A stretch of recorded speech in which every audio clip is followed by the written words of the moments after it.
Hello, welcome back to my new YouTube channel. তো আশা করি আপনারা খুব ভালো আছেন। তো চলুন আজকে বেশি কথা না বাড়িয়ে ভিডিওটি শুরু করা যাক। তো আপনারা টাইটেল অ্যান্ড থাম্বনেল দেখে বুঝে গিয়েছে ভিডিওটি কিসের হতে চলেছে। আজকে আমরা জানবো ইউটিউবের নাম্বার ওয়ান কিং কে, আসলে CR7 নাকি শফিক। তো চলুন ভিডিওটি শুরু করা যাক। CR7 যেমন ফুটবলে রাজত্ব করছে, তেমনি শফিকও কোনো দিকে কম নয়।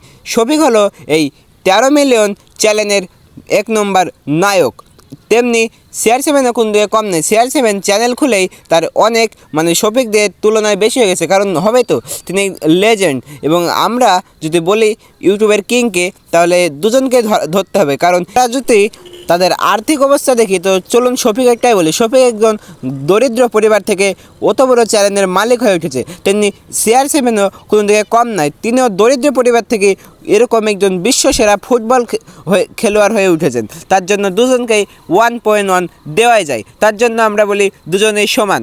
তেমনি সমান বললে হবে না, কারণ দুজনকে ভালো লাগলে চ্যানেলটি সাবস্ক্রাইব করে রাখুন। তো আমার অবশ্যই এটা করা উচিত হয়নি CR7-এর সাথে শফিকের তুলনা করে। তো চলুন আমি বলে দিচ্ছি নাম্বার ওয়ানকে। যদি বিশ্বসেরা ধরি তাহলে CR7, আর যদি বাংলার ধরি তাহলে শফিক। তো দুজনকে যদি ভালো লেগে থাকে চ্যানেলটি সাবস্ক্রাইব করে রাখুন। পরের ভিডিও কী চাও অবশ্যই কমেন্টে জানান।